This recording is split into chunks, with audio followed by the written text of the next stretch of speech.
This is The Dark Visitor by Berries the Demon.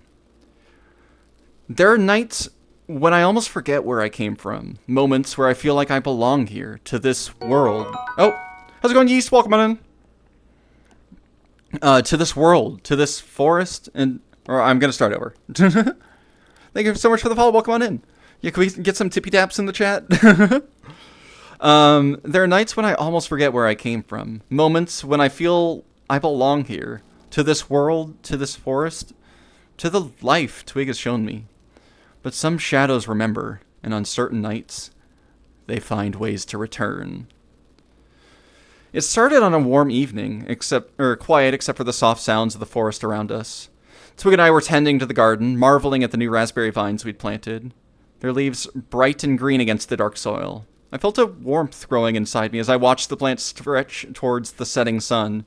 Every sprout was a promise, and a sign that I could nurture life instead of just bringing decay.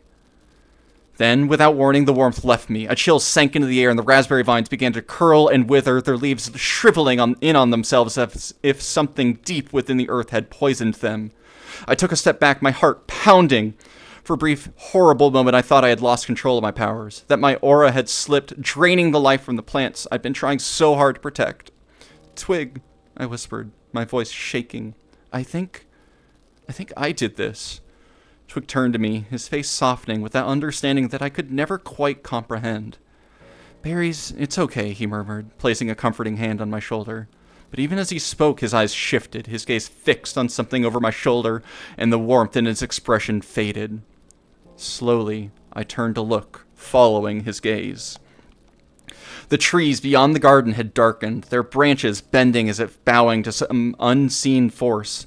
From the shadows, a figure began to emerge, stepping slowly, deliberately, with a gait that was both unnatural and terrifyingly familiar.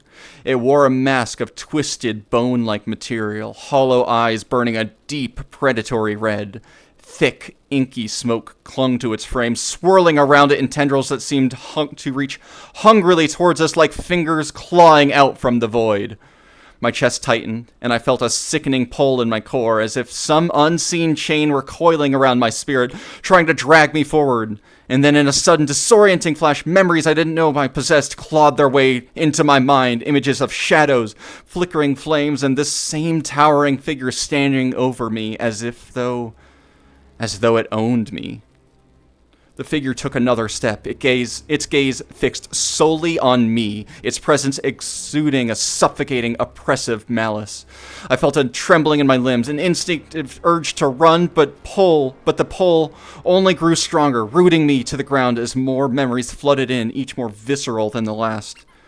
This creature hadn't just come from the same plane as me. I had once served it, maybe even feared it. I could feel the truth of it coursing through me, each memory dragging me back to a time when my purpose had been darker, destructive. Twig, I managed, my voice barely a whisper. We need to get inside. He didn't hesitate, scooping me up and running me towards our oak tree home. Twig held me close against his chest as he ran, but I could feel the creature's piercing gaze upon me. I felt an almost magnetic pull trying to drag me back, to reclaim me. We stumbled into the oak, slamming the door behind us. I could feel the creature's presence outside, an unholy energy pressing against the tree's ancient bark. The oak shuddered under its weight, straining against the force of the darkness. Twig turned to me, his face determined, but his voice betrayed his fear. Berries? I think the oak's life is protecting us, shielding us from whatever that is, but if the tree dies, it won't be able to hold it back. I nodded, trying not to let my own fear completely consume me. The oak tree was more than just our home. It was alive, ancient, and powerful. Its roots ran deep, intertwined with the life force of the forest, but I knew that even it had its limits, and if it failed, if it withered like the plants outside, there would be nothing left to keep the darkness from me. I closed my eyes, focusing my aura, channeling every ounce of life I had into the tree, willing it to stand firm, to hold against the darkness. But as I did, a voice slithered through the walls, a low, hollow whisper that echoed in my mind. You don't belong here. I flinched, feeling the words like a cold blade slicing through my resolve. The voice grew louder, more insistent, each word filled with venom and malice. You are not one of them. You are death, a sickness upon the earth. The words cut deep, tearing at the edges of my spirit, dredging up memories I wished I could bury. I remembered the flames, the twisted forms of other creatures like myself, their eyes hollow, lifeless.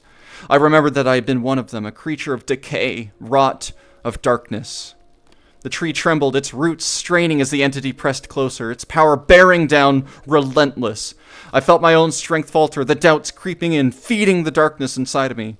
Twig's voice broke through the noise, clear and strong. "Berries, stay with me. You are not a sickness," he said, his voice filled with fierce conviction. "You are a part of this forest, part of this home. You are my friend, and I won't let anything take you away."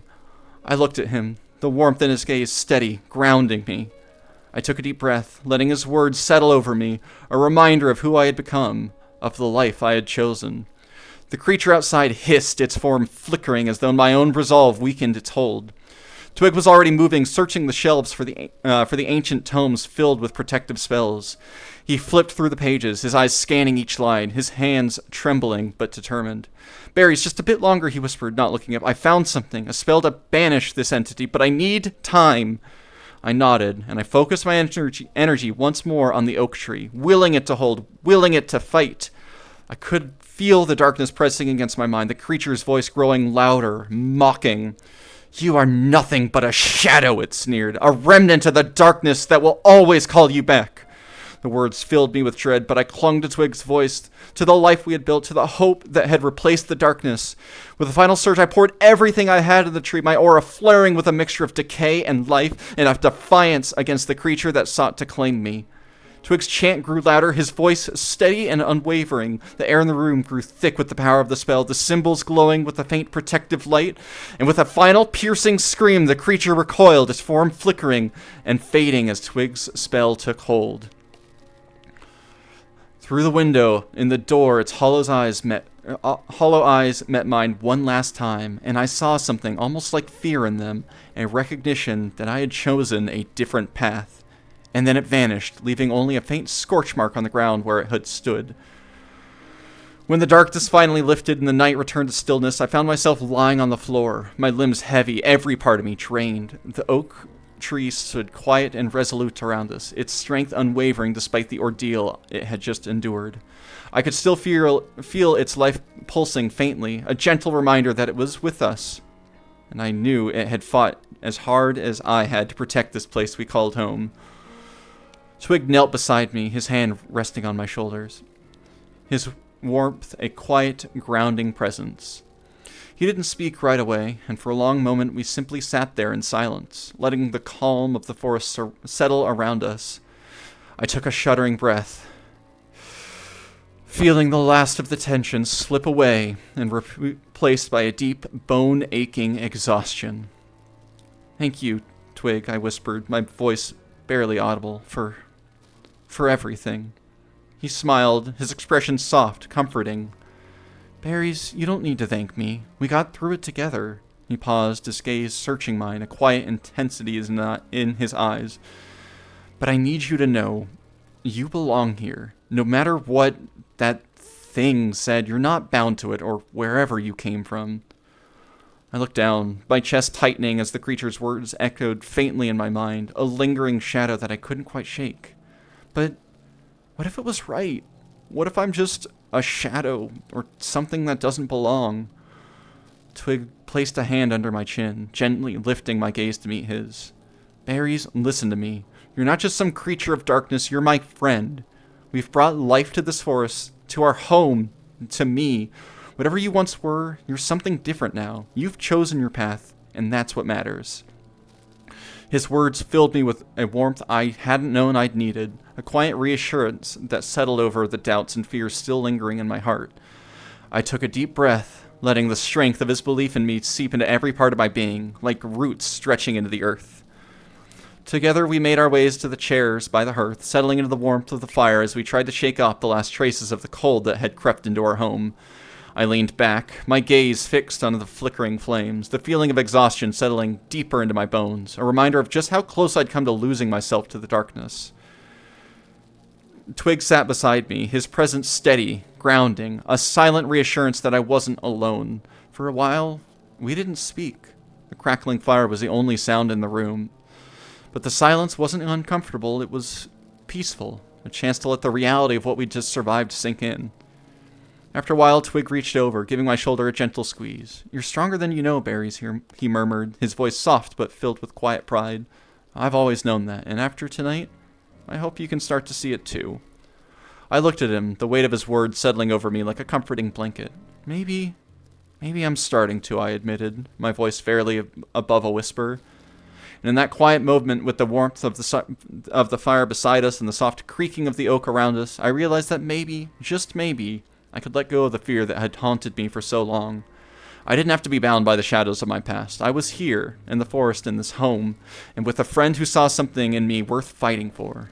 And for the first time, I started to believe that maybe he was right. As the night drifted on, I felt myself growing drowsy, the exhaustion finally catching up to me. I closed my eyes, letting the warmth of the fire and gentle presence of the oak cradle me. A quiet promise that I was safe, that I was home. Twig stayed beside me, his hand resting on my shoulder, his presence a steady anchor as I drifted into a dreamless, peaceful sleep. And in that darkness, there was no fear, only the quiet reassurance that I had found my place, here, in the light. And there we go! What did you all think of my story? Of Berries' story?